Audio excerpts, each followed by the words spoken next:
Iota to the power iota real है कि imaginary है बताओ, निकालो वैल्यू, ऐसे कैसे बोल दोगे।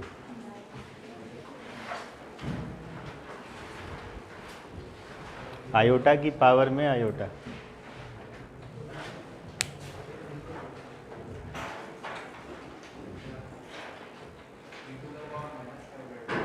हाँ गुड।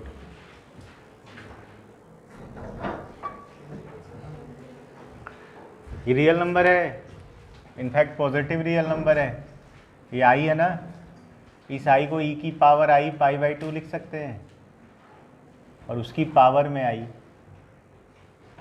इस आई को ये लिख दिया, इस आई को कुछ नहीं किया, ऐसे ही छोड़ दिया। पावर मल्टीप्लाई होता है, आई स्क्वायर पाई बाई 2, और आई स्क्वायर क्या होता है -1, ई की पावर -5 मतलब 1 अपॉन ई की power which is greater than 0, it's a real number. So i to the power i is a positive real number, i to the power i is a positive real number.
Complex number का log लेंगे तो क्या होगा, जरा ये देखते हैं, जरा ध्यान से बोर्ड पे देखिए। मान लो एक कॉम्प्लेक्स नंबर है z x plus i Y, हम इसका लॉग लेंगे, लॉग ln मतलब ln z मतलब ln x plus i Y, और देखते हैं क्या होता है, जरा लेट्स सी। हमने पढ़ा है कि z can be written as mod z e to the power i amplitude of z, याद है Euler form, mod z e की पावर i थीटा, थीटा क्या होता था, एम्पलीट्यूड बोलो आर्गुमेंट बोलो बताया था ना आपको, ये z था। तो ln z जो निकालना था उसको मैं लिखता हूँ ln mod z e to the power i amplitude of z, ठीक है। लॉग ए बी होता है log a plus log b, तो इसको लिखता हूँ ln mod z plus ln e to the power i amplitude of z, आया नहीं है, यानी इसको लिख दूँगा log mod z plus log e की power I x is x।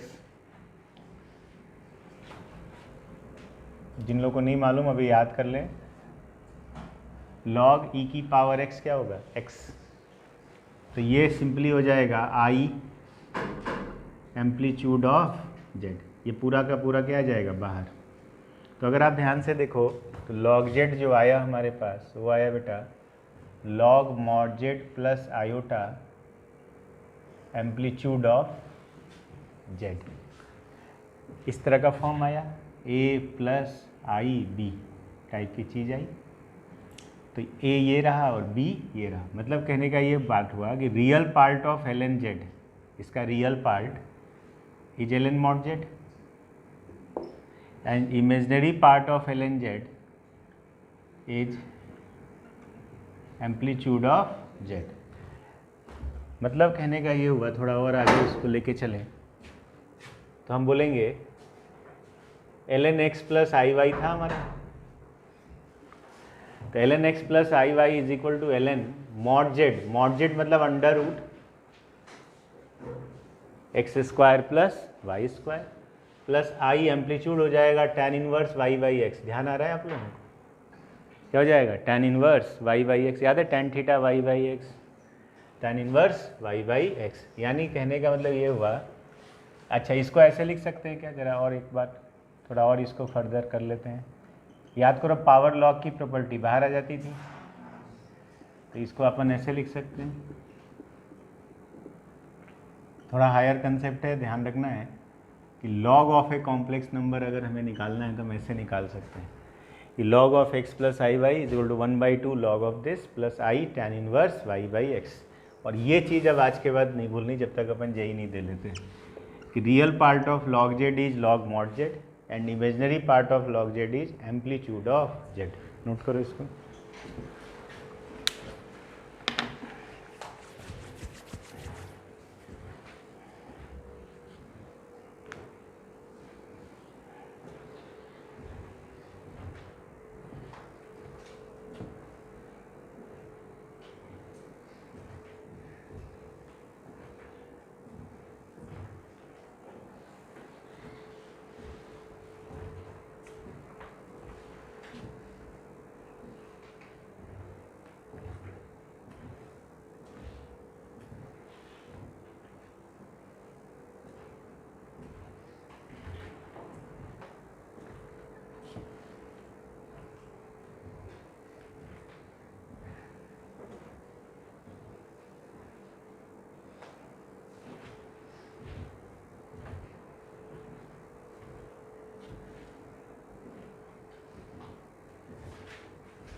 जैसे मान लो अब अपने पास आया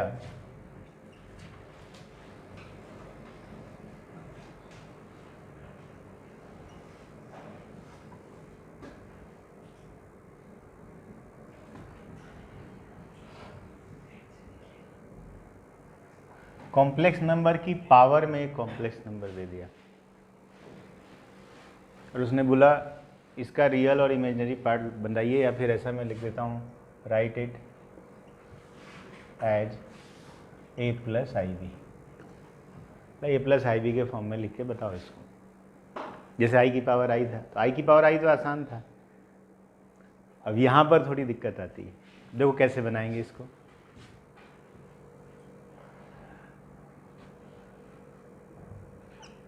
late this is a plus i b, है ना। दोनों तरफ लॉग ले रहे हैं, तो बोलेंगे log a plus i b is equal to, इसका लॉग लें तो log 3 plus 4i to the power 7 minus 24i। ठीक बेटा, इसको नहीं छेड़ते, यहाँ पर पूरा काम करते हैं। पावर बाहर आ जाएगा, 7 minus 24i log 3 plus 4i।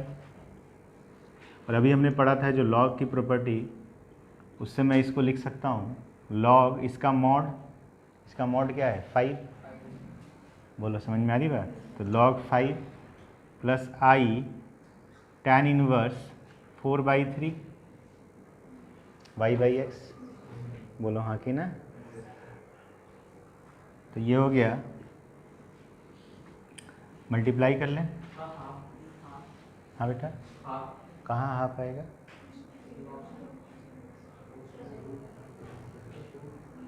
हाँ?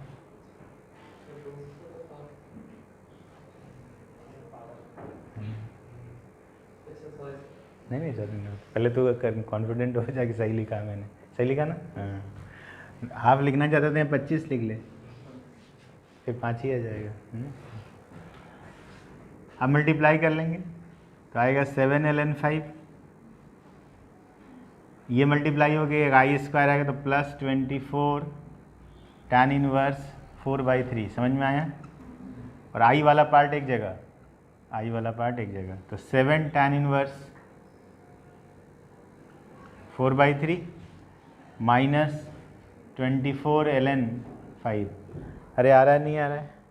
और ln a प्लस आई भी है, ln under root a square plus b square plus i tan inverse b/a। भाई आ रहा है नहीं आ रहा है आप लोगों? तो बेटा ये इसके बराबर और वो उसके बराबर। समझ रहे हो क्या बोल रहा हूँ? Root a square plus b square is equal to क्या आ जाएगा 7ln5 प्लस 24 tan इनवर्स 4/3 और tan इनवर्स b/a आ जाएगा तुम्हारे पास कितना, -7 tan इनवर्स 4/3 माइनस 24 ln5। ये समझ में आ रहा है आप लोगों को? दो इक्वेशन, दो अननोन है, ए और बी हम निकाल सकते हैं। हालांकि मैंने एट रैंडम कोई सा भी डाटा लिया इसलिए थोड़ा खतरनाक सा आया है, बट आपके एग्जाम में आएगा तो थोड़ा आसान सही आएगा कि ए और बी आराम से निकल आएगा। नहीं तो वो ए और बी में रिलेशन भी पूछ सकते हैं, मतलब हो सकता है यही बोल दें कि root a square plus b square की वैल्यू बताओ, तो वो आ गई। हो सकता है पूछ दे b/a की वैल्यू बताओ, तो देखो यहाँ से b/a निकल आएगा क्या? b/a क्या आ जाएगा? tan ऑफ ये पूरा। एक बार तो जेई में ऐसे ही आया था, सीधे b/a ही पूछ लिया सिंपल, तो b/a ऐसे आ जाएगा।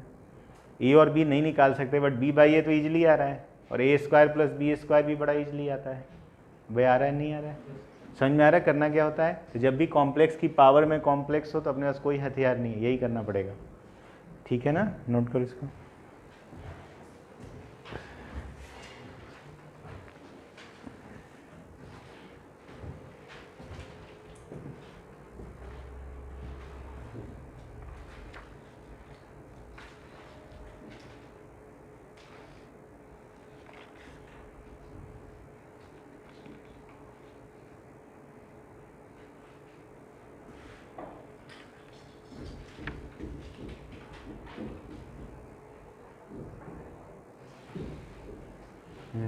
ये ऐसा आया था, ये नहीं था, सिंपल था ऐसा। क्वेश्चन बताता हूँ, find modulus and amplitude of,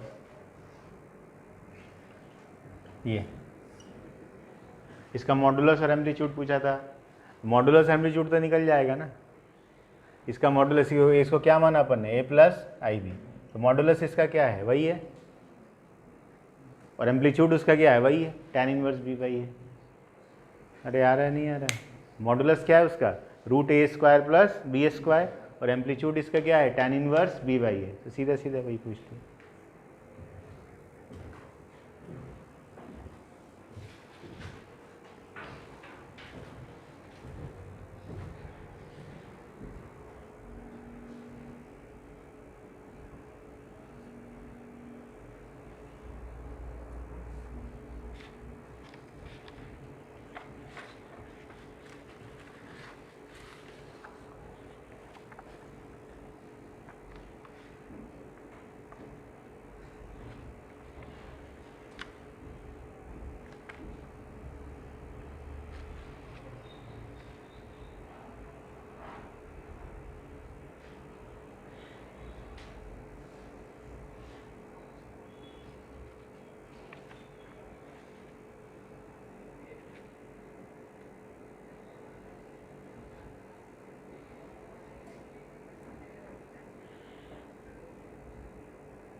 अब ऐसा है,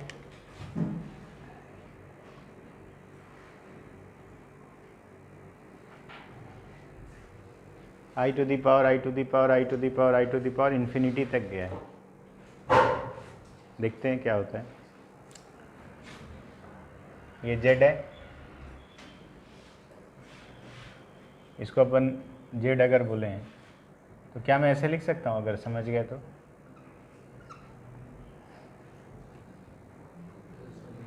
z इज आई की पावर z। भाई ये हटा भी लोगे तो ये z ही है ना, इनफाइनाइट टर्म्स है, तो z is equal to i to the power z। Log ले लें दोनों तरफ, तो ln z is equal to z ln i, समझ में आया, ln z is equal to z ln i, यानी ln z is equal to z, और ln i का ध्यान करो, ln mod i plus i argument of i, अरे यही था ना पढ़ा अभी अपन ने, तो ये आ जाएगा ln z is equal to z ln mod i मतलब ln 1, और i आर्गूमेंट ऑफ i क्या होगा, पाई बाई 2। अरे i कितना एंगल बनाएगा, 90 डिग्री, याद करो। तो ln z आया, z ln 1 क्या होता है, 0, अरे log 1 क्या होता है, 0, तो क्या बचा, z into I into pi by 2, यानी लिख क्या आया हमारे पास, देखो ध्यान से,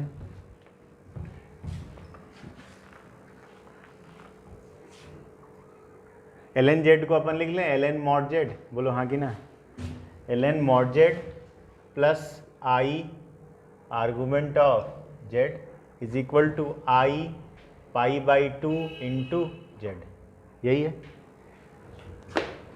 यानी ln ये आ जाएगा बेटा 1/2 a square plus b square, z को हम क्या बोल रहे हैं, a plus i b, plus i ये क्या आ जाएगा, tan inverse b by a is equal to i pi by 2 a plus i b, multiply कर दो, तो मल्टीप्लाई करोगे तो minus pi b by 2 plus i pi a by 2, real और इमेजिनरी पार्ट इक्वेट करो, तो 1/2 ln ए square plus b square आया minus pi b by 2, और इमेजनरी पार्ट इक्वेट करो, tan इनवर्स b बाई ए आया हमारे पास पाई ए बाई 2। तो यहाँ से ए स्क्वायर प्लस बी स्क्वायर आ जाएगा। देखो ध्यान से, ये 1/2 2 काट दूँ बेटा, और वो e की पावर में चला जाएगा, ठीक है। और यहाँ से देखो b बाई ए कितना आ जाएगा, tan पाई ए बाई 2।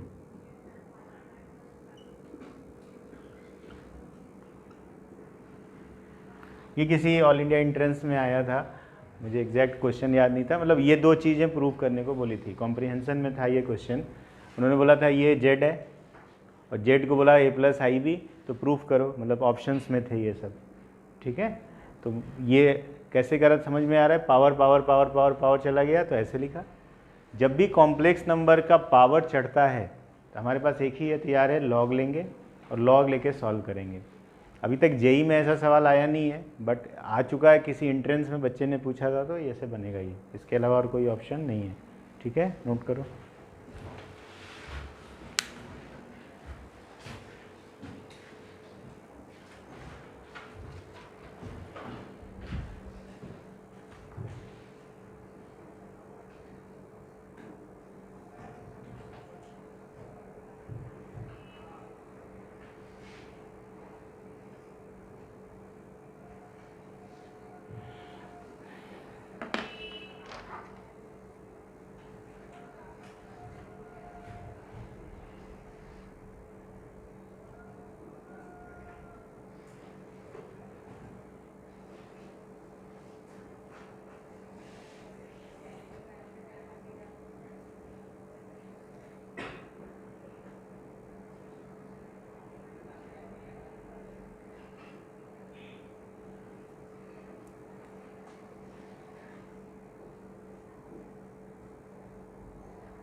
अब जरा इस इक्वेशन को देखते हैं, दिया हुआ है argument of z minus 2 plus iota is equal to pi by 4, और हमें बोल रहा है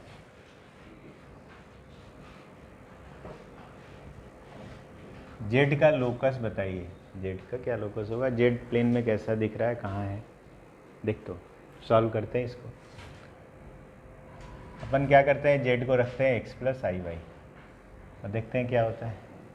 जेड को एक्स प्लस आई वाई यहाँ पर रखेंगे तो आएगा argument of x plus i y minus 2 plus i is equal to pi by 4। Real number को एक जगह, इमेजनरी को एक जगह है, तो x minus 2 plus i y plus 1 is equal to pi by 4। तो इसका आर्गूमेंट हो जाएगा tan इनवर्स y plus 1 upon x minus 2 is equal to pi by 4। यानी यहाँ से आया y plus 1 upon x minus 2 is tan पाई बाई 4, ये इन्वर्स उधर जाके, और tan 45 होता है 1। यानी यहाँ से आया बेटा y plus 1 is equal to x minus 2, यानी x minus y is equal to 3, right. x minus y is equal to 3। 10वीं क्लास में आपने लीनियर इक्वेशन सॉल्व किए होंगे ग्राफ बना बना के। तो लीनियर इक्वेशन का जब ग्राफ बनाते तो स्ट्रेट लाइन बनती थी, मतलब ये क्या है, स्ट्रेट लाइन का इक्वेशन है। इसको मैं ड्रॉ करके आपको दिखाता हूँ स्ट्रेट लाइन क्यों। देखो x को 0 करो तो y क्या आएगा, -3, मतलब 0 कॉमा -3 इस पे लाई करता है। अरे समझ में आ रहा है। अच्छा y को 0 करो तो x क्या आएगा, 3, तो 3 कॉमा 0 इस पे लाई करता है। अरे हाँ कि ना, मतलब ये कर्व पे ये पॉइंट भी लाई कर रहा है और ये पॉइंट भी लाई कर रहा है। और 2 पॉइंट से कितनी लाइन खींच सकते हो, सिंगल यूनिक लाइन पास होगी। तो ये वाली लाइन है, ये आ रहा है नहीं आ रहा है। और ये जो पाई बाई 4 दिया है बेसिकली वो एंगल कौन सा पाई बाई 4 है, ये वाला। अरे पल्ले पड़ा, मतलब इस लाइन का स्लोप कितना है, tan पाई बाई 4 1। थोड़ा बहुत पता है स्लोप लोग, इसका स्लोप कितना हो जाएगा 1। मतलब ये इक्वेशन क्या बता रहा है, equation of a straight line उस स्लोप इज 1। और कहाँ से पास कर रहा है, 0 -3 3 0, कितने पॉइंट्स है इस पर, इनफाइनाइट। बट 2 पॉइंट हमने निकाल लिए, एक x एक्सिस वाला और एक y एक्सिस वाला, जिससे कि लाइन का शेप मिल जाए कि लाइन कैसी है दिखने में। अरे आ रहा है नहीं आ रहा है, नोट करो जरा।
लिख लिया सभी लोगों ने?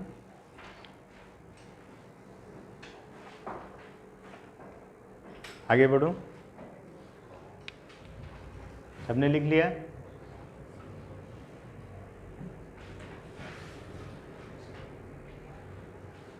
काट लो।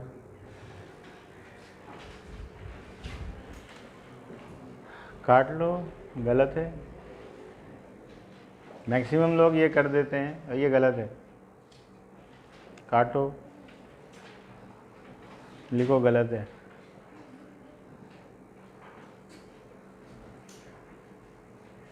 अब सही क्या है ये देखते हैं। गलत क्यों है पहले ये बताता हूँ, why it is wrong.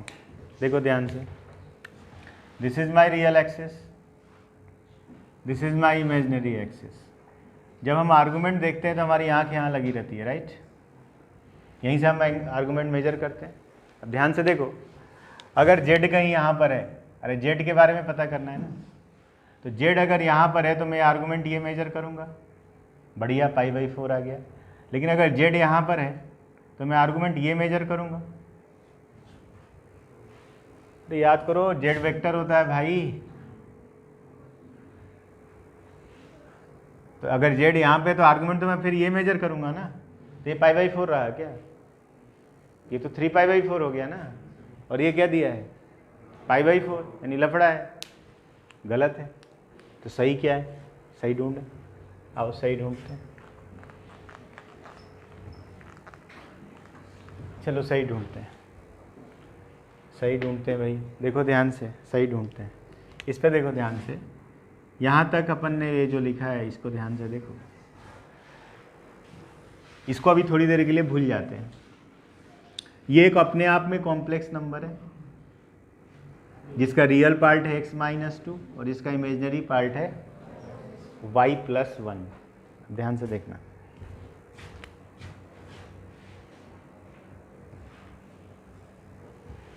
Two comma -1, यहाँ कहीं पॉइंट होगा 2, -1, ठीक। अब देखो ध्यान से, यहाँ से एक वेक्टर हम ये बना सकते हैं जिसका एंगल हो π/4, और लाइन बनाएंगे तो पूरी लाइन बनेगी। ध्यान से सुनना मेरी बात। इस पे कोई z है, अगर x, y, इस पे कोई z है x, y, तो इस लाइन का स्लोप हमने क्या माना है? π/4, वो इसकी मदद से मान रहा हूँ। तो देखो इस लाइन का स्लोप लिखते हैं। स्लोप लिखने आता है लाइन का बेटा? ये तो 10वीं क्लास में पढ़ा है ना, y2 - y1 x2 - x1 पढ़ा होगा ना, कि नहीं पढ़ा है? पढ़ा है सभी लोगों ने? नहीं पढ़ा है तो मैं यहीं पे प्रूफ भी कर देता हूँ। ये लेंथ कितनी होगी? y+1। ये लेंथ कितनी होगी? x-2। और ये टोटल x होता है ना, और ये यहाँ तक क्या है? 2। तो ये x-2 हुआ ना, ये y है, और ये लेंथ कितनी है? 1। तो ये y+1 हुआ ना।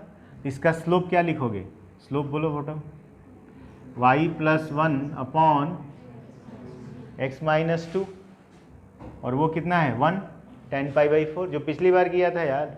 यहाँ से इक्वेशन क्या आएगा? x - y = 3, जो पिछली बार भी आया था, पर अपन ने काट दिया था। क्यों काटा था? अब यहाँ लॉजिक देखो, अगर z इधर है, आँख हमारी यहाँ लगी है, तब तो ठीक है, π/4 एंगल। लेकिन अगर z इधर आ गया भैया,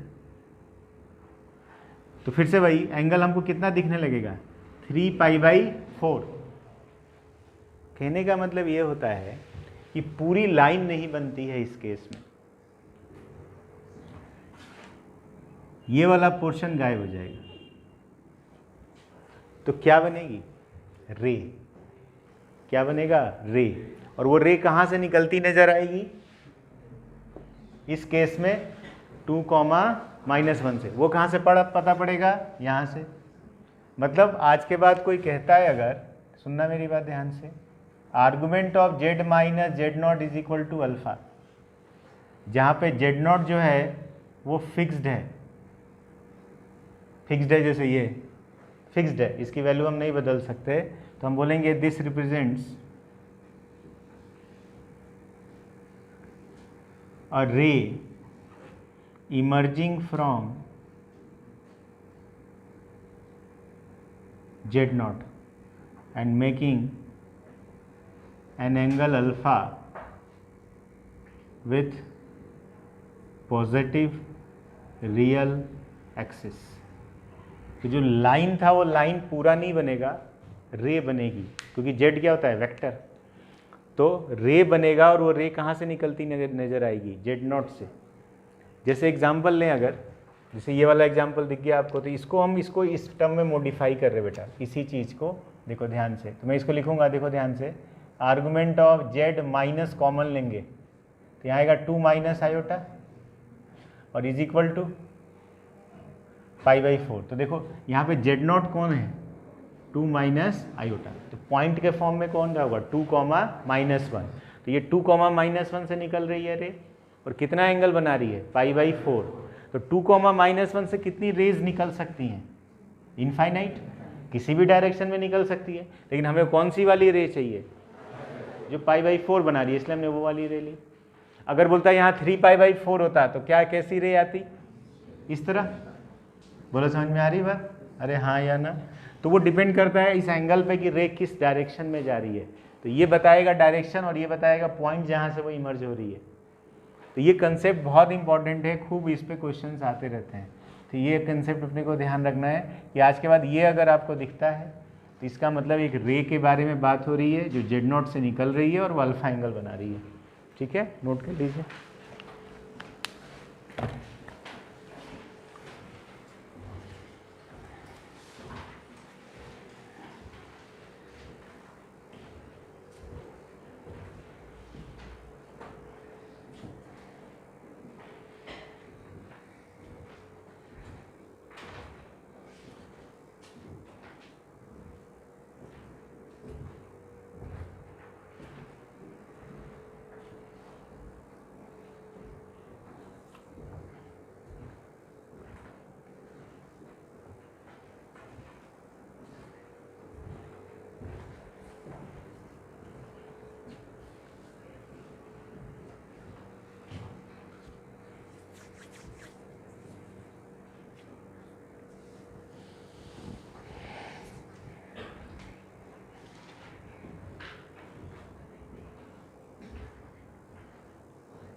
देखो एक और केस लेता हूँ।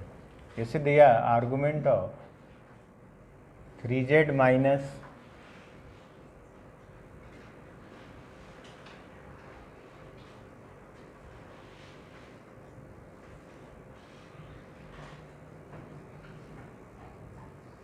मान लो ऐसा है, मैं ट्रेस करना है, सिर्फ ट्रेस करना आपको सिखाता हूँ।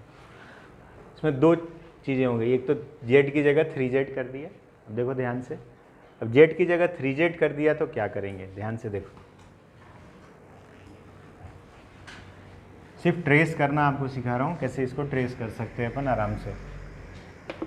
इसको अपन ऐसे लिख सकते हैं, आर्गुमेंट ऑफ, ध्यान से देखना, 3 कॉमन ले लिया बेटा, तो बचेगा z -2 - 4i/3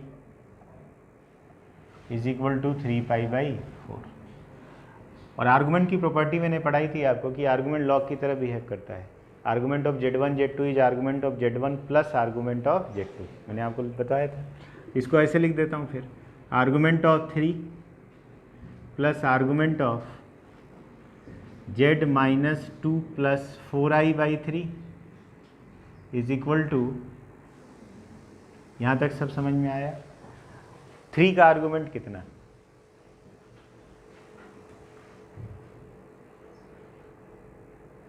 3 का आर्गुमेंट कितना, 3 किधर होता है, इधर, अरे ये वाई एक्स 3 उधर होता है, कितना एंगल बनाएगा? 0। कोई भी पॉजिटिव नंबर का आर्गुमेंट क्या होगा? 0, क्योंकि ये एंगल कितना है? 0। नहीं समझ में आ रहा है? निगेटिव नंबर का आर्गुमेंट 180 पाई, बोलो समझ में आ रही बात? निगेटिव का 180, पॉजिटिव का 0। 2i 3i 4i 5i का π/2, -2i -3i -4i का 3π/2, ध्यान है ना? तो इसका आर्गुमेंट क्या हो गया? 0। ये तो 0 हो गया भाई साहब, ये हो गया 0, तो छोड़ दूँ इसको यहीं पर। तो आया हमारे पास आर्गुमेंट ऑफ z -2 + 4i/3 = 3π/4। ठीक भाई? तो ये एक रे है, कहाँ से इमर्ज हो रही है? 2, 4/3 से। कितना एंगल बना रही है? 3π/4 बनाते हैं।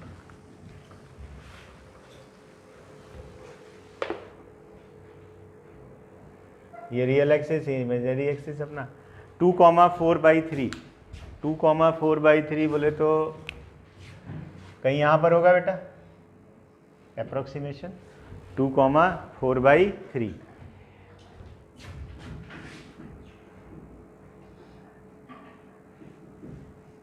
ये अपन ने इसके पैरेलल यहाँ पे एक्सिस बना लिया रेफरेंस के लिए। अब कितना एंगल चाहिए मेरे को? तो रे चलेगी वहाँ से। कितना एंगल बनाना है? 3π/4। इधर इधर इधर इधर, सेकेंड, बोलो समझ में आया? ऐसे चली जाएगी। ये एंगल कितना होगा? समझ में आ रहा है? ट्रेस करना, यानी ये जो पूरा जो लिखा हुआ था इसका मतलब सिर्फ वो है कि एक रे है जो वैसी दिख रही है। अरे आ रहा है, नहीं आ रहा है? अब कोई बोलता है सर ये रे की इक्वेशन भी तो निकालना सिखाओ, वो भी सिखा देता हूँ भाई। इसमें कोई पॉइंट x, y मान लो, मान सकते हैं। अब इसका स्लोप देखो, स्लोप इसका आएगा बेटा y - 4/3 upon x - 2, y2 - y1 upon x2 - x1। अगला चैप्टर वही है और डिटेल में पढ़ाऊंगा, अभी आपको रटना है। y2 - y1 upon x2 - x1 is equal to slope. Slope मतलब यहाँ पे tan 3π/4। अरे बोलो ना यार, tan 3π/4 मतलब कौन सा क्वाड्रेंट? सेकेंड। tan क्या होता है? निगेटिव। पाई - π/4 -tan π/4, यानी कि कितना? -1। अरे आ रहा है, नहीं आ रहा है? एलसीएम लो भाई, 3y - 4 इज इक्वल टू 3 इधर आया, -3x - 2 पल्ले पड़ा कि नहीं पड़ा? सो 3x + 3y, ये +6 होगा ना, इज इक्वल टू 10। आ रहा है, नहीं आ रहा है? 3x + 3y is equal to 10। ये उधर चला गया। तो इसकी इक्वेशन ये है, लेकिन ये इक्वेशन कोई बोले क्या, तो लाइन की इक्वेशन है, ये पूरी लाइन बनेगी। लेकिन वो क्या है? रे, मतलब इस लाइन का ये पार्ट है, तो इक्वेशन थोड़ी बदल जाएगा। इक्वेशन तो वही रहा, बट पूरी लाइन नहीं बनेगी। क्या बनेगा? रे। ये बड़ा इंपॉर्टेंट रहता है। ज़्यादातर लोग x + iy से सॉल्व करते हैं और पूरी लाइन बना देते हैं। पूरी लाइन नहीं बनेगी, लाइन का एक पोर्शन बनेगा। वो किधर होगा, कहाँ होगा, वो आपको पता है आज की डेट में। वो कौन डिसाइड करेगा? अल्फा, कि कौन सा वाला पोर्शन लेना है। कहाँ से निकलेगी ये भी अब अपने को पता आ गया, देखने कहाँ से निकल रही है। आई बात समझ में? नोट करो इसको।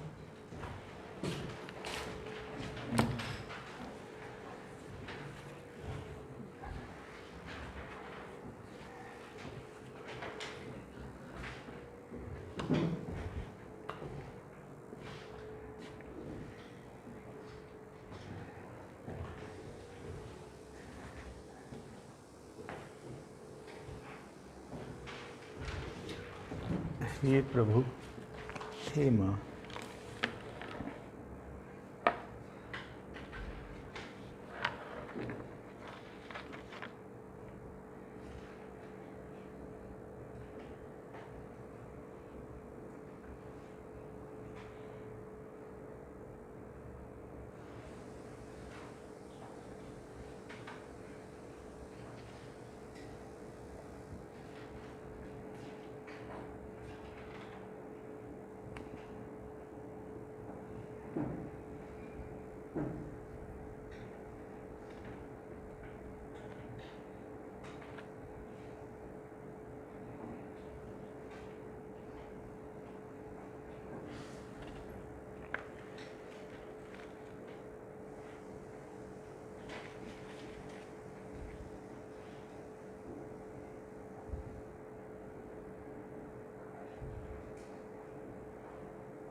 अब देखो एक क्वेश्चन दे रहा हूँ, आईआईटी में आया हुआ है, कितने लोग आप लोग बना पाते हो। बोल रहा है वो, find the intersection points of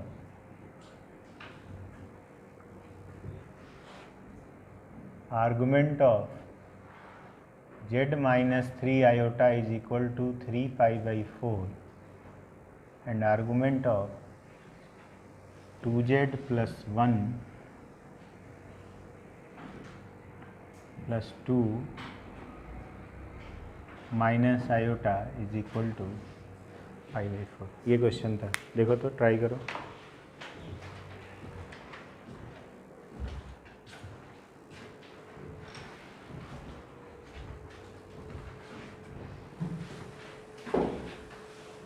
दोनों ट्रेस करो, अपने आप दिख जाएगा इंटरसेक्शन पॉइंट। ध्यान से ट्रेस करो दोनों को। दो अलग अलग रेज हैं ये, दोनों रेज को बनाओ।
तुम लोगों ने मेरे को कंफ्यूज कर दिया है। ये लिखोगे आर्गुमेंट ऑफ 2 है ना, और आर्गुमेंट ऑफ z माइनस पता नहीं, देखता हूँ भैया। ये है ना भैया, तो ये तो 0 हो गया।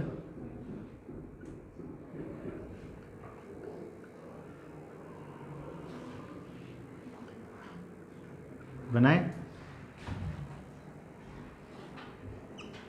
पहला वाला तो क्लियर है, 0,3 से, और 3π/4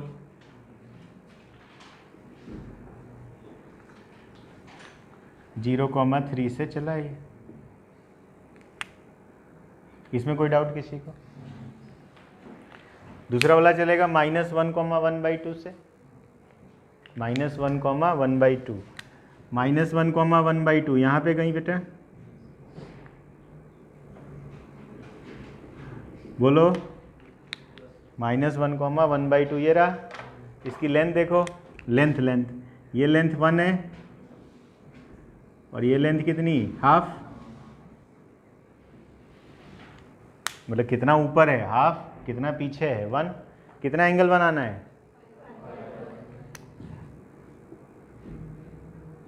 π/4 बनाना है। ये π/4 बनाया मैंने,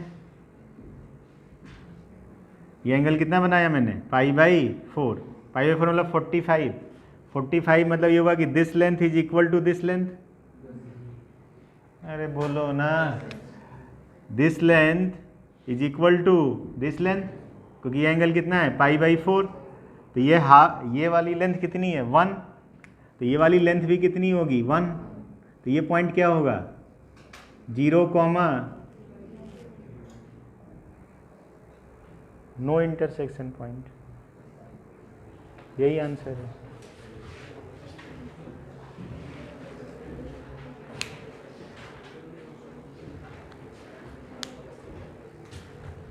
तुम लोग निकाल भी डाला, पता नहीं कहाँ कहाँ।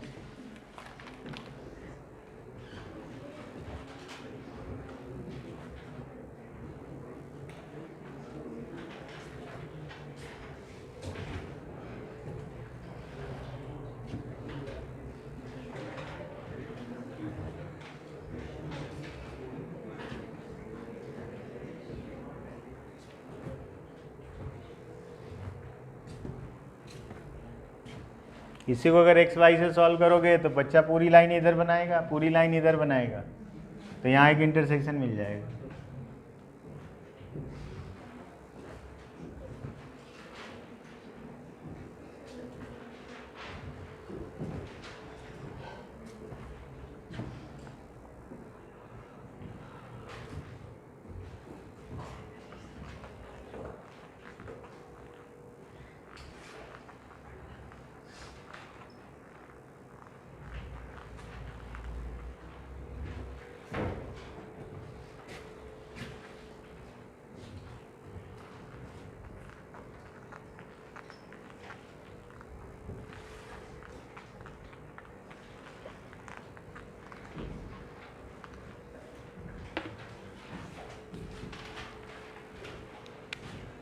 अब देखो दिया हुआ है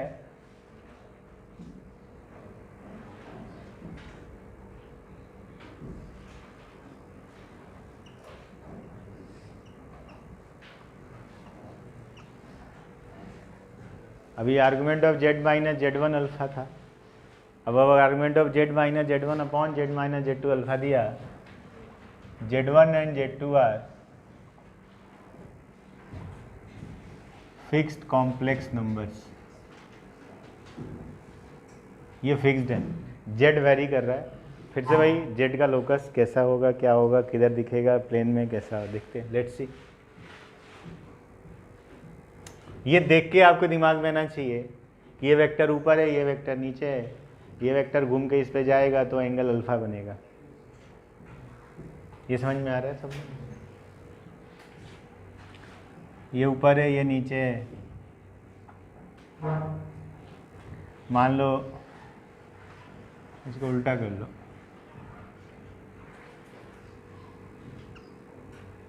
ये z1 है,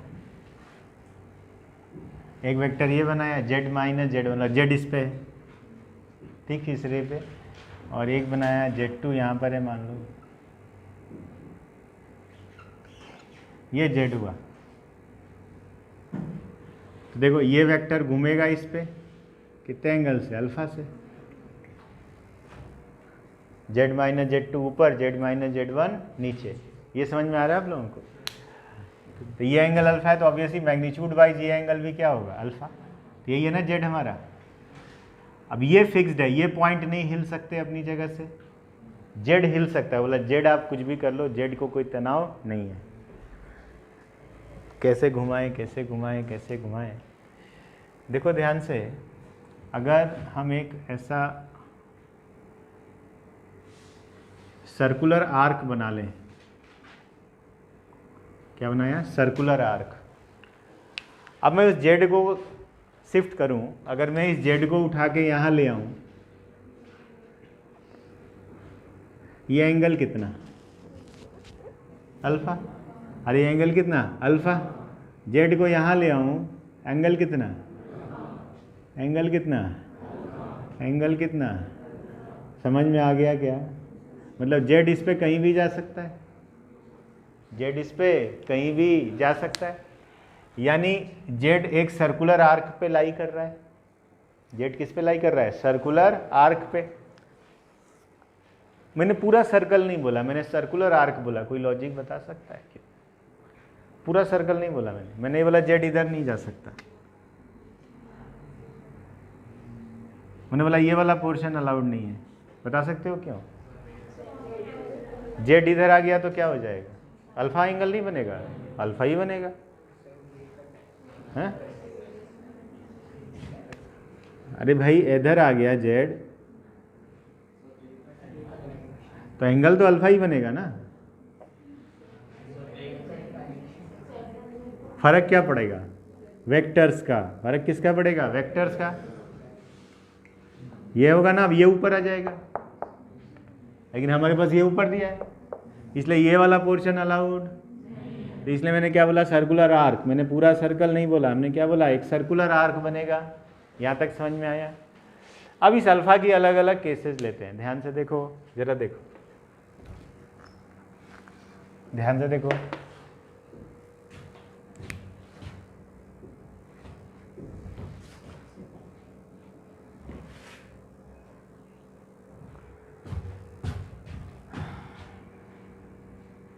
Z1 Z2 P Z, इसको A बोल दिया, इसको B बोल देते हैं।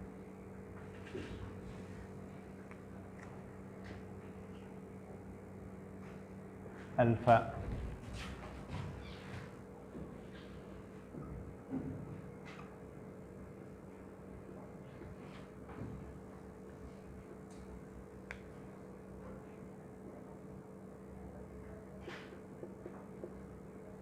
अल्फा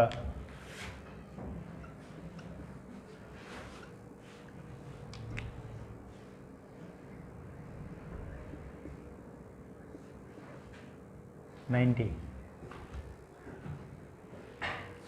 देखो ध्यान से, अब ये मिटा रहा हूँ,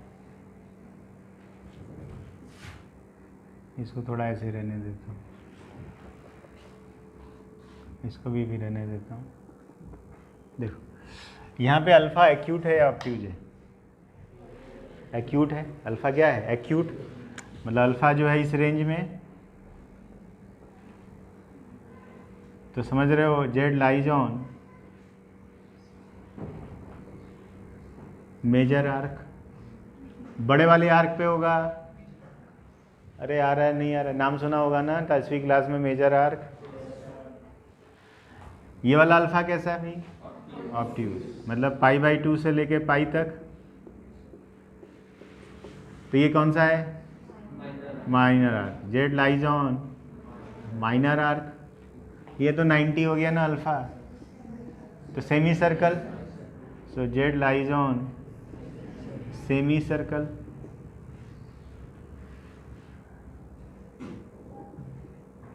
diameter is line joining Z1 and Z2। अरे आ रहा है नहीं आ रहा है, यार जेड पे पूरा खेल चल रहा है। लो रहने दो, जेड पे पूरा खेल चल रहा है। कि अल्फ़ा अगर ऐसा है तो कौन सा आर्क, मेजर, अल्फ़ा ऑब्ट्यूज है माइनर, अल्फ़ा 90 सेमी सर्कल। यहाँ सब ठीक, नोट करो जरा, फिर आगे बताता हूँ।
लिख लिया सब लोगों ने?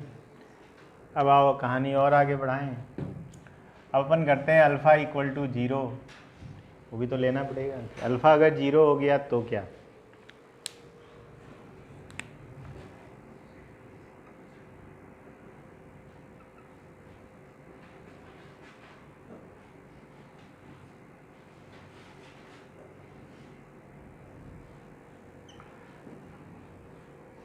कोई बता सकता है अल्फ़ा 0 होगा तो जेड कहाँ होगा? हिंट के लिए मैंने ये लाइन बना दी है।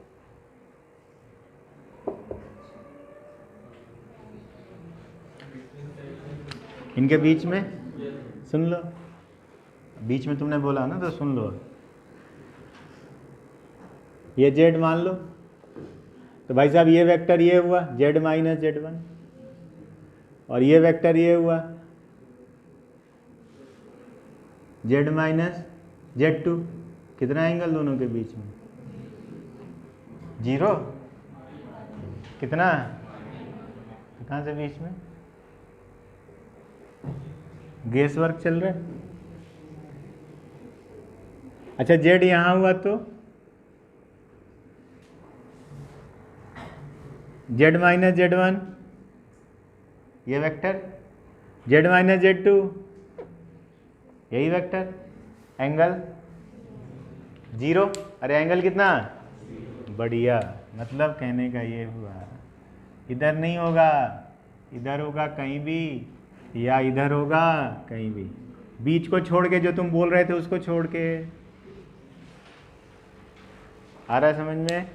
या अभी रुको तो, कहानी अभी चल रही है, खत्म कहाँ हुई? Now alpha is equal to 180 degree. अब तो बता दो, अब तो बता दो।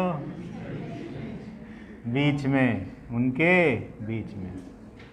आ रहा है समझ में आप लोगों को? तो ये पूरी कहानी अब कंप्लीट हुई है। 0 से लेके 180 डिग्री तक की सारी कहानी हो गई। अच्छा 180 से बड़ा हुआ तो?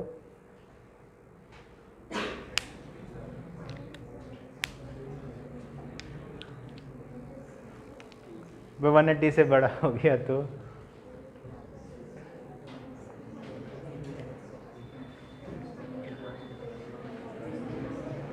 दो लाइन के बीच में एंगल 180 से बड़ा कब होता है? कभी नहीं होता जीवन में।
देखो कुछ सालों पहले जेई में क्वेश्चन आया था, उन्होंने दिया हुआ था given argument of z1 and z2 upon z minus z1 is equal to π/4 where z1 दिया था 4 + 4 आयोटा और z2 दिया था नहीं 4 + 6 आयोटा और 10 + 6 आयोटा, कुछ ऐसा दिया हुआ था। हाँ ठीक है, और प्रूव करना था, prove that mod of z - 7 - 9 iota is equal to 3√2, कुछ ऐसा क्वेश्चन था। x + iy से जिन बच्चों ने बनाया उनसे नहीं बनेगा, बहुत लंबा चला गया। देखो ध्यान से, हम अपने फंडे से बनाते हैं। एंगल ऑब्ट्यूज है कि एक्यूट है? एक्यूट। कैसा बनेगा? Major arc. मेजर आर्क एक बना लेते हैं, ध्यान से देखो। मतलब यहाँ पर है कहीं z1 और यहाँ पे हो गया z2। z उस पे लाई कर रहा है मेजर आर्क पे, इसको मैं डॉटेड कर देता हूँ। z है कहीं यहाँ,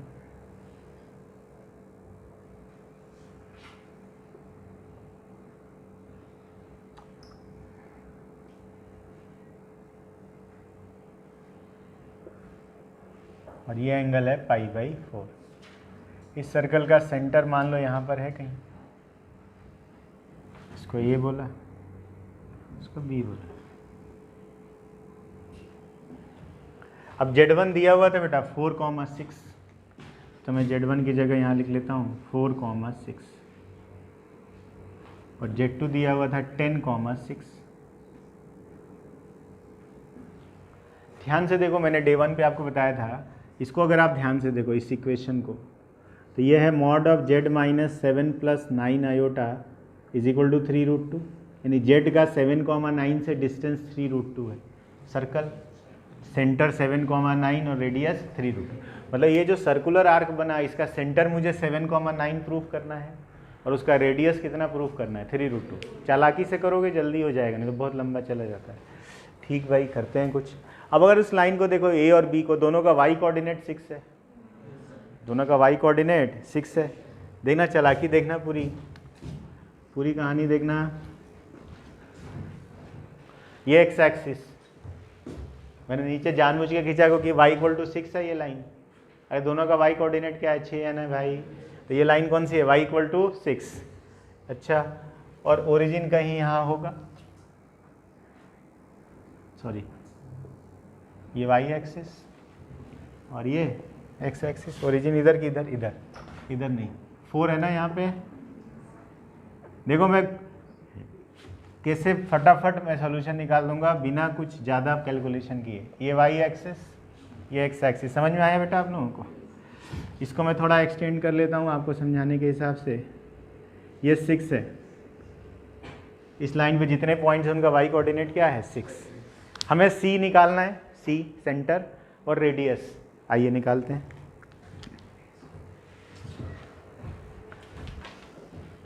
देखो पहले रेडियस निकालते हैं, ये मिला देते हैं।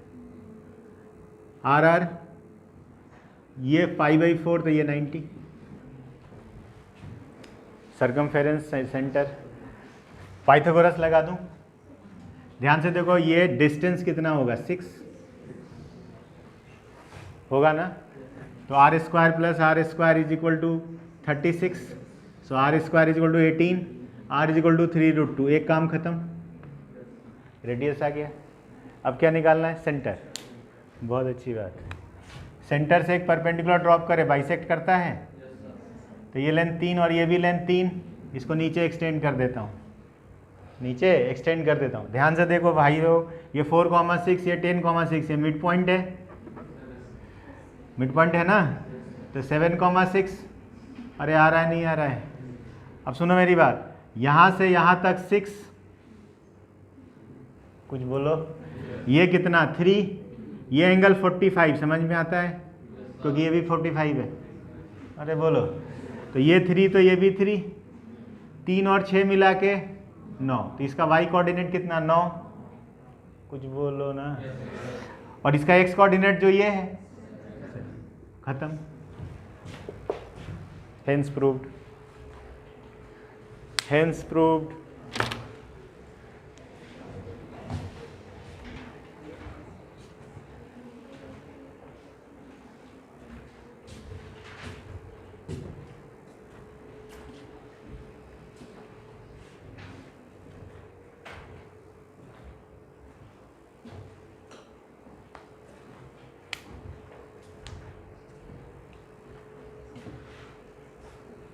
हे प्रभु, हे माँ,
दो कॉम्प्लेक्स नंबर Z1 Z2,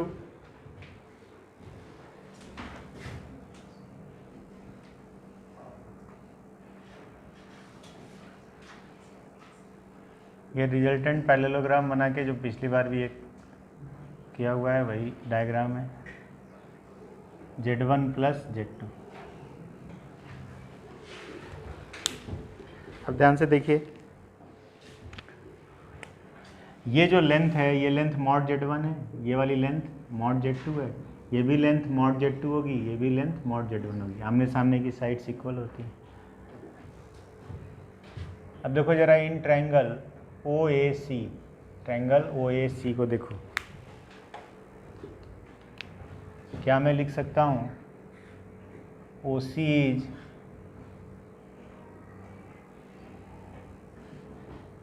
ये तो पढ़ा होगा ना, sum of two sides of a triangle is always greater than the third one. Now OC, length OC की बात करें तो लेंथ कितनी होगी, mod of Z1 plus Z2, अरे उसका मॉड लेंथ वही होता है।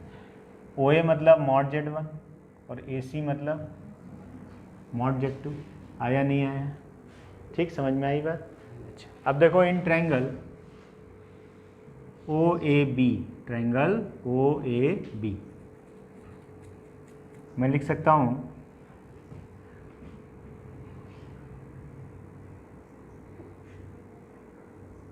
OB plus AB is greater than OA। फिर से भाई sum of two is greater than the third, बोलो ठीक है। So I can write AB is greater than OA minus OB, और OB हो सकता है बड़ा हो ये OA से, तो ये चीज़ क्या जाएगी निगेटिव, तो साइड निगेटिव से बड़ा होगा ये तो हमेशा तय रहता है, लेकिन निगेटिव का कोई सेंस बनेगा नहीं, इसलिए हम क्या लगाते हैं मॉड। बोलो समझ में आई बात। तो AB की लेंथ बोलो AB की लेंथ कौन बताएगा,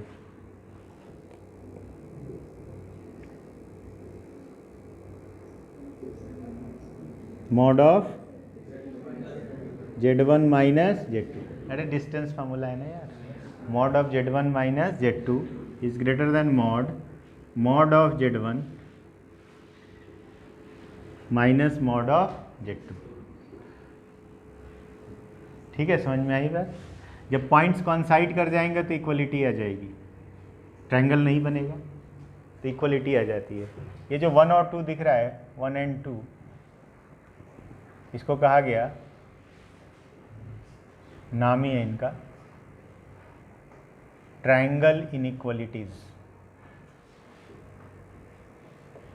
ये इक्वेशन अब ध्यान रखना है अपने को कि ये इससे छोटा होता है और ये इससे बड़ा होता है, नोट करो।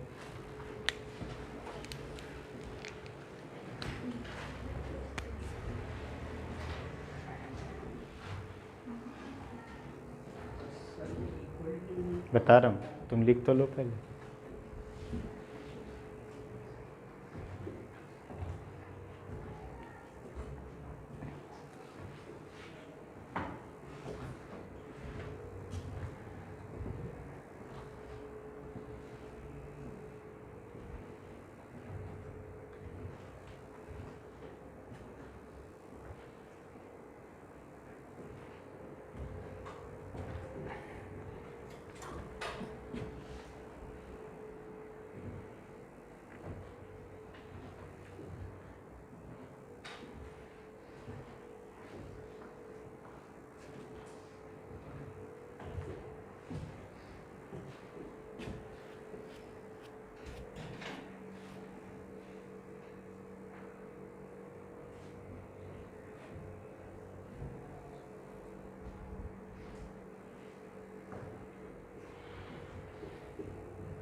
लिख लिया बेटा। अब देखो, अगर मैं Z1 Z2 को 0 कर दूं, दोनों को 0 कर दिया, Z1 equal to Z2 equal to 0 कर दिया, तो LHS क्या आया? 0। RHS भी क्या आया? 0। 0 इक्वल टू 0, तो इक्वलिटी होल्ड कर गई। यहाँ भी 0 इक्वल टू 0, तो दोनों 0 हो जाएं तो इक्वलिटी आ सकती है। अब किसी एक को 0 करते हैं, मान लो Z2 को 0 कर दिया, Z2 को 0 कर दो, इधर मॉड Z1 और इधर भी मॉड Z1, तो भी इक्वलिटी आ गई। यहाँ देखो मॉड Z1 और यहाँ भी क्या आएगा? Mod of mod Z1 again mod Z1, तो भी इक्वलिटी आ गई। मतलब कोई एक 0 हो जाए तो भी इक्वलिटी हो जाएगी। अरे आ रहा है, नहीं आ रहा है? या अब देखो तीसरा, ये देखो, ये थोड़ा अच्छा है। ये ओरिजिन है, मान लो यहाँ पे Z1 है और यहाँ पे Z2 है। ध्यान से देखना,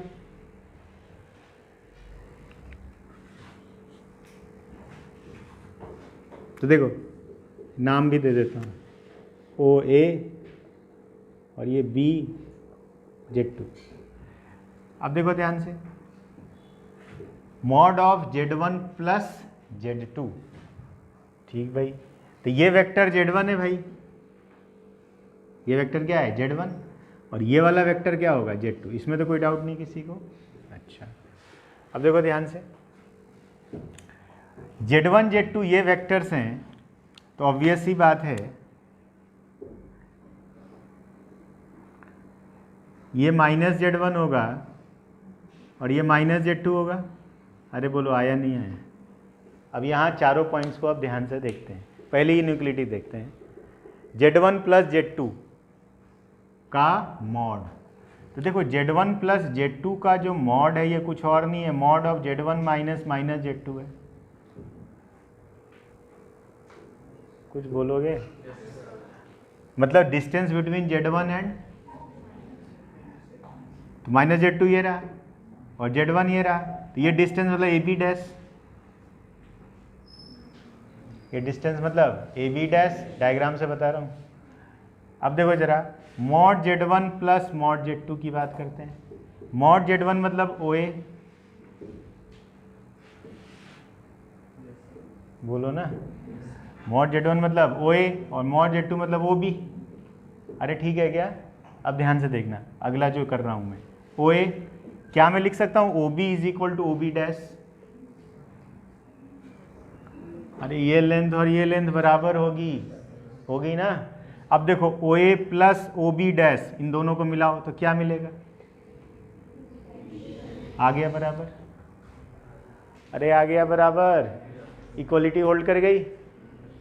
आ रहा नहीं आ रहा? अगला देखो ये वाला, Z1 माइनस Z2 का मॉड, ये तो सीधा सीधा डिस्टेंस है, ये सीधा सीधा क्या है? AB। अरे ये सीधा सीधा क्या है? AB। मॉड Z1 मतलब बोले तो OA और मॉड Z2 बोले तो OB का मॉड। तो OA माइनस OB में कौन बड़ा? OB। तो OB माइनस OA हुआ उसका मतलब, तो OB माइनस OA बताओ? AB। फिर इक्वलिटी आ गई, यानी इक्वलिटी अभी भी होल्ड कर रही है। यानी अगर Z1 Z2 ओरिजिन के सेम साइड में आ जाएं तो भी इक्वलिटी होल्ड कर जाएगी और एक ही लाइन पर आ जाएं। मतलब कहने का ये हुआ कि इस रे पर आ जाएं। किताबों में गलती क्या है? किताबों में लिखा हुआ है कि they lie on a line passing through the origin. गलत। अगर मैं Z1 इधर और Z2 ये बना दूं, ये इक्वलिटी नहीं आएगी। आप घर पे करके देख लेना। ये तभी पॉसिबल है जब वो दोनों एक ही तरफ हों, Z1 Z2। मतलब किस पे लाई करेंगे? रे पे। फिर से वही बात, पूरी लाइन पे लाई नहीं करेंगे, किस पे लाई करेंगे? रे पे। और वो रे कहाँ से इमर्ज हो रही होगी?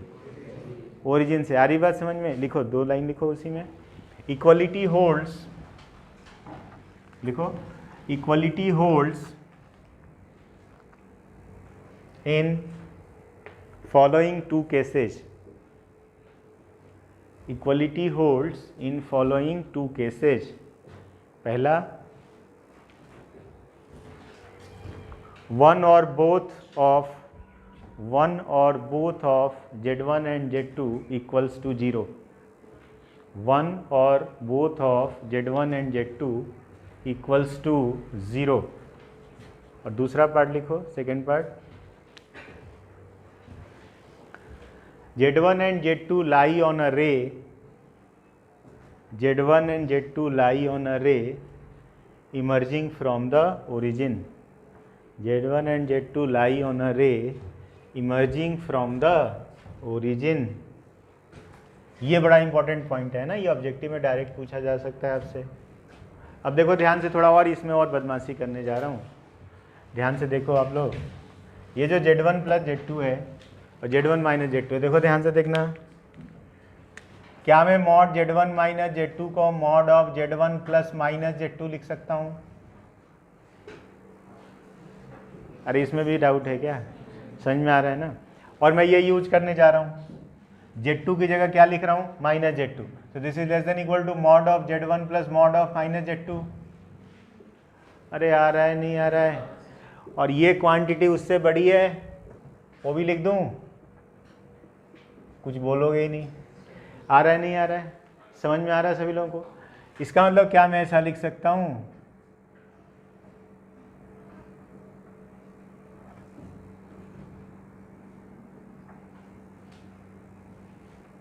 मॉड ऑफ माइनस Z2 लिखो या मॉड ऑफ Z2 लिखो, क्या फर्क पड़ता है? नहीं समझ में आ रहा है? तो उन दोनों के बदले एक ये याद रख लोगे तो भी काम चल जाता है। वो जो दो अलग अलग याद रखने पड़ते हैं, उसकी जगह अगर एक ये भी याद रह जाए तो एक ही बात है, दोनों आ गया इसके अंदर। आया समझ में?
अब देखो ये हमने प्रूव किया था। अब मैं जरा इस पे आता हूँ, 3 नंबर ले रहा हूँ, Z1 Z2 एंड Z3। तो इसको मैं ऐसे देख लेता हूँ, इस पर एक ब्रैकेट मार देता हूँ, जिससे कि ये एक और एक, ये 2, 3 को 2 बना लिया, और इस पे ये लगाता हूँ, चलेगा?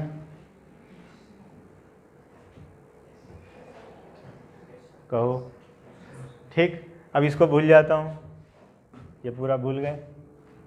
ये इससे छोटा है तो ये क्वांटिटी इससे छोटी होगी, होगी नहीं होगी? अरे ये इससे छोटा है, आया नहीं आया? हटा लेता हूँ, दिखा? अरे समझ में आया? यानी जनरलाइज कर सकते हैं क्या?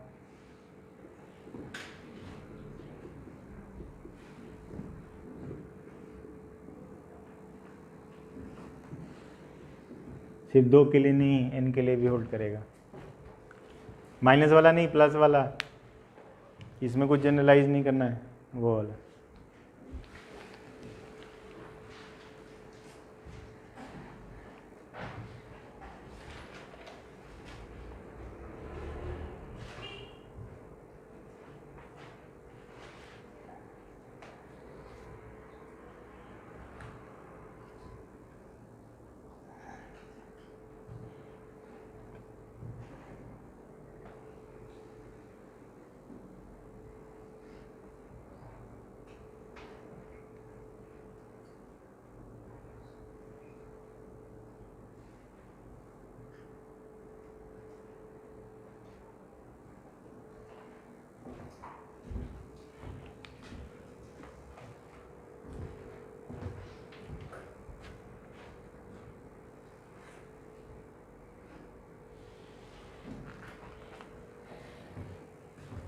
मिटाओ बेटा।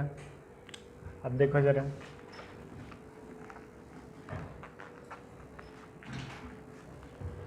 अब उसने दिया given mod of z plus 4/z is equal to 3। बोल रहा है find minimum and maximum values of mod z. देखते हैं, ये खूब पॉपुलर प्रोफाइल है, खूब पूछा जाता है। किस तरह का कोई दिया रहेगा और मॉड जेड बोलेंगे निकालो। हम इसकी मदद लेने वाले हैं, मैं पहले से बता दूं, इसी की मदद से हम सारा काम करेंगे। देखो ध्यान से, mod of z plus 4/z को मैं लिखूंगा mod of z minus 4/z। चलेगा? यहाँ तक कोई डाउट? और ये लगा रहा हूँ, now it is greater than equal to mod of z minus 4/mod of z. आया नहीं आया? -4 का मॉड +4 हो जाएगा ना, और जेड का मॉड जेड, ये वाला यार, ठीक है ना? यानी मैं बोल सकता हूँ, और ये क्वांटिटी है 3, ये तो दी हुई है ना यार, कितनी दी हुई है? 3। इसका मतलब हमने देखा mod of mod z minus 4/mod z is less than equal to 3, ये दिया हुआ हमारे पास। अरे कुछ बोलोगे?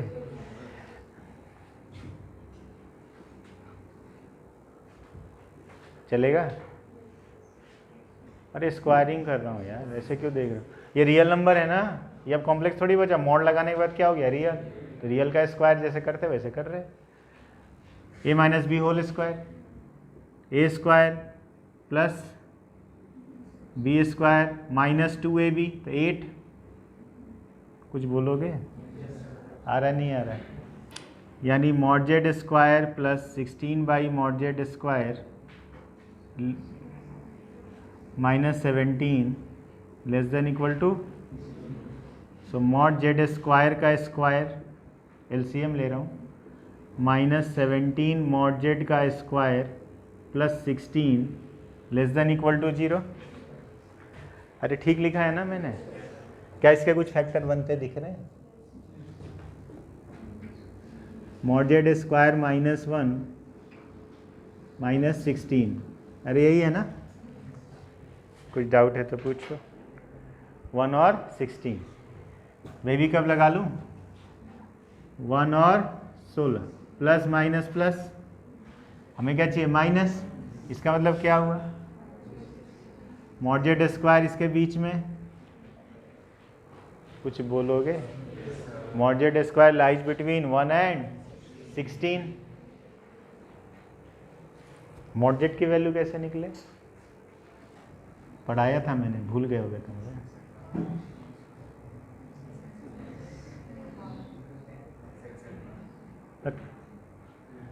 मॉड जेड की वैल्यू, अरे real number system, basic mathematics, x square lies between a and b, so x lies between -√v2 -√a union √a to √b। वो तुम्हारी जिम्मेदारी थोड़ी याद रखनी, मेरी याद रखने की जिम्मेदारी। -4 to -1 यूनियन 1 to 4। अरे पढ़ाया था मैं यार। अब सोच, मॉड जेड तो एक पॉजिटिव नंबर है ना, मॉड जेड क्या है? पॉजिटिव नंबर, तो इसमें तो होगा ही नहीं ना, ये तो मीनिंगलेस हो गया ना यार। हुआ कि नहीं? मीनिंगलेस हुआ। इसका मतलब क्या हुआ?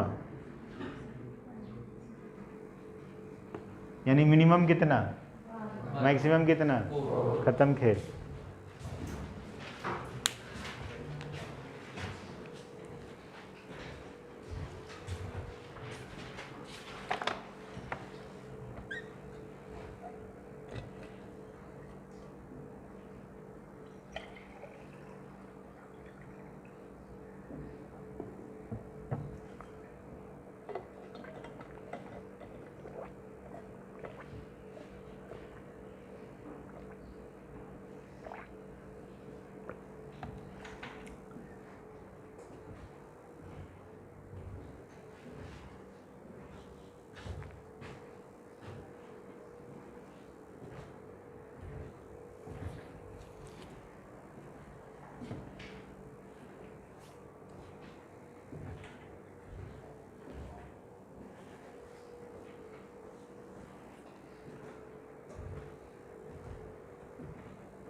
सब देखो तुम लोगों की मदद करने की कोशिश करता हूँ, मेरे को मालूम नहीं होगा नहीं होगा, अगर थोड़ा साथ देना मेरा, मैं इसको जनरलाइज करने की कोशिश करता हूँ, कुछ भी हो।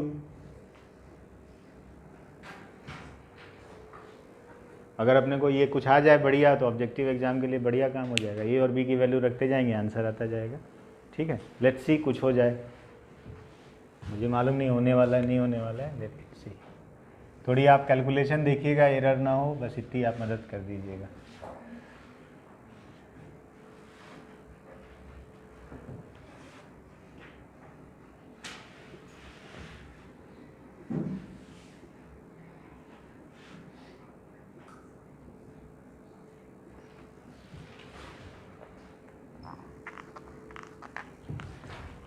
आप मदद नहीं करेंगे मैं भी बीच में छोड़ दूंगा, फिर तुम जानना तुम्हारा काम है।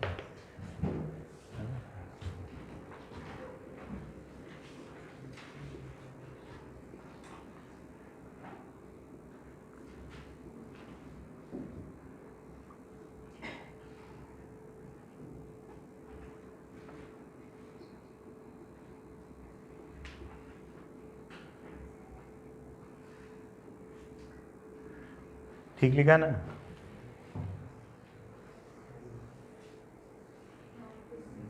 तो मदद करना बेटा आप लोग है ना, ऐसे हाथ पे हाथ दे मत बैठे रहना। ठीक है आंसर?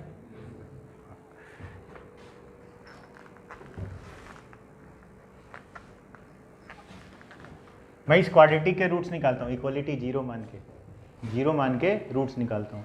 रूट्स देखते हैं ना, एक एक्सपेरिमेंट कर रहा हूँ आपके सामने, शायद कुछ काम बन जाए।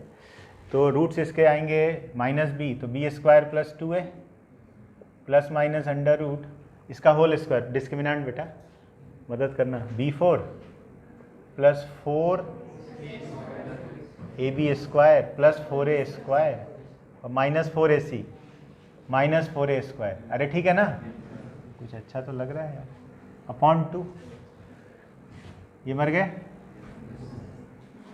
बढ़िया। यहाँ से b स्क्वायर बाहर आ जाएगा, तो b square plus 2a plus minus b square into under root b square plus 4a और बाई 2। दो रूट होंगे, एक प्लस वाला और एक माइनस वाला। मॉड जेड स्क्वायर उनके बीच में लाई करेगा वेवी कर्व से। अरे दो रूट होंगे ना, अल्फा और beta, wavy curve alpha beta plus minus plus, क्या चाहिए माइनस, तो बिटवीन अल्फा बीटा। नहीं आ रहा है? आ रहा है, तो आ रहा है तो थोड़ी और मदद कर लेना आप लोग। बी होगा, हाँ इसलिए बोल रहा हूँ थोड़ा ध्यान रखना तुम लोग। Minus b under root b square लो ज़बरदस्ती, बाद में देखा जाएगा आपको समझाने के हिसाब से। अब ठीक है, ठीक है ना?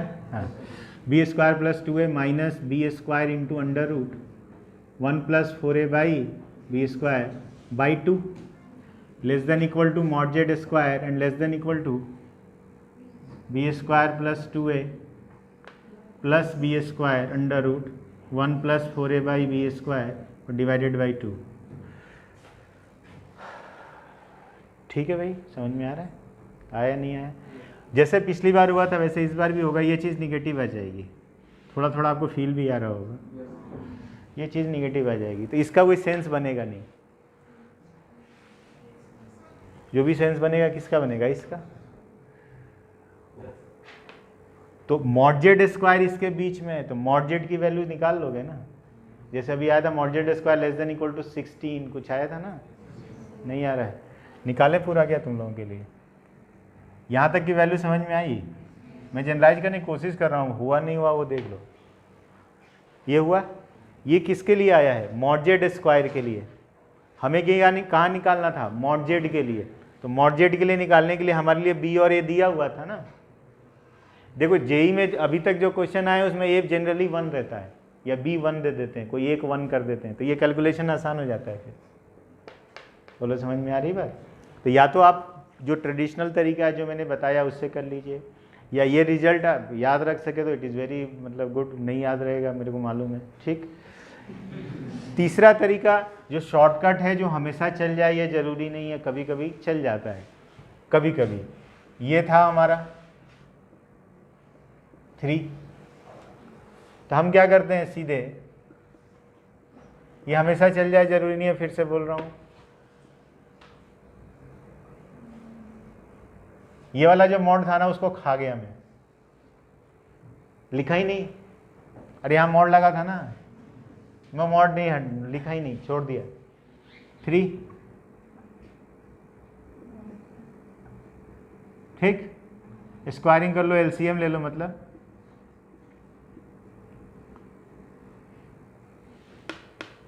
अरे मेरी बात समझ पा रहे हैं या नहीं?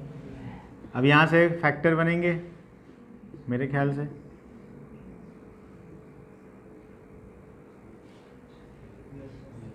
कुछ ऐसा ही बनेगा ना, फैक्टर्स देख लो।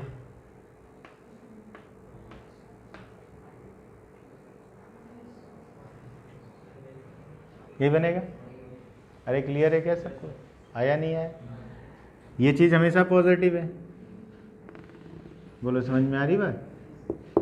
खाली इस पे ध्यान देना है। इसी तरह एक बार मॉड हटा के यहाँ पे -3 लो। नहीं समझ में आ रहा है? जो स्क्वायरिंग किया था वो उससे मैं छुटकारा दिला रहा हूँ आपको। क्या कर रहा हूँ, एक बार +3 और एक बार, और फिर सॉल्व करके मॉड जेड निकालूंगा। बोलो समझ में आई बात? लेकिन ये फिर भी लंबा जाएगा। सबसे अच्छा तरीका जो था सबसे पहले बताया मैंने, मॉड जेड स्क्वायर में क्वाड्रेटिक बनाइए। हमेशा मॉड जेड स्क्वायर में क्वाड्रेटिक बनेगा। मॉड जेड स्क्वायर को मन में टी मान लो, टी सॉल्व होके आ जाएगा, मॉड जेड स्क्वायर आ जाएगा, मॉड जेड आ जाएगा। बोलो समझ में आ रही बात आपको? वो बेस्ट तरीका है। ये जेई में कभी कभार पूछते हैं, एक आध बार पूछा है अभी तक। ट्रायंगल इनइक्वालिटी का जो यूज़ करने की बात हुई वो ये अपन ने किया। आप लोगों के कॉम्प्लेक्स नंबर का असाइनमेंट ऑब्जेक्टिव मिला हुआ है ना, उसमें इस पे कुछ क्वेश्चंस हैं, आप देखिएगा घर पे जाके। ट्रायंगल इनइक्वालिटी पे क्वेश्चंस उसमें दिए हुए हैं। आई बात समझ में? कॉम्प्लेक्स नंबर ख़त्म नहीं हुआ है, मैं फिर से बोल दूँ, बचा है अभी। बट इतना आपको पढ़ा दिया कि आप कोई भी बुक उठाएंगे तो आपसे बनेगा। मैं क्या क्या बचा है अभी बताते हैं। nth रूट्स ऑफ यूनिटी बचा है पूरा अभी, जहाँ cos 2π/n, cos 2π/12 इस तरीके की कोई चीज़ दिखे, वो सब बचा हुआ है। nth रूट्स ऑफ यूनिटी, पूरा स्ट्रेट लाइन बचा है, पूरा सर्कल बचा है, जो पढ़ना है अपने को कॉम्प्लेक्स प्लेन में पूरा पढ़ना है। चूँकि अपने को रियल प्लेन का ही नहीं आइडिया है तो कॉम्प्लेक्स प्लेन में तो और तकलीफ आ जाएगी। जेई का जो स्टैंडर्ड है मेंस का, वो आपका ऑब्जेक्टिव असाइनमेंट है। उसी तरीके के क्वेश्चन मेंस लेवल पे आते हैं। उसके बाद जो ज्योमेट्री हम लोग पढ़ रहे थे वो बेसिकली सब एडवांस लेवल पे जो क्वेश्चंस आते हैं उसके लिए थे। ज्योमेट्री बेस्ड क्वेश्चंस मेंस में नहीं आते, ज्योमेट्री वाले नहीं आते। मॉड जेड निकालने को आएगा, आर्गुमेंट आएगा, रियल पार्ट, इमेजिनरी पार्ट, ये वो फलनडम का। यही ज़्यादा बहुत ज़्यादा वो अच्छा देने में भिड़ गए तो इक्विलेटरल ट्रायंगल की प्रॉपर्टी पढ़ाई थी आपको, पढ़ाई थी, उस पर पूछ लेते हैं क्वेश्चन कभी कभी। 3 तरीके से बताया था, एक 1/z1 - z2, 1/z2 - 1, एक z1 स्क्वायर, z2 स्क्वायर, एक ओमेगा के टर्म में।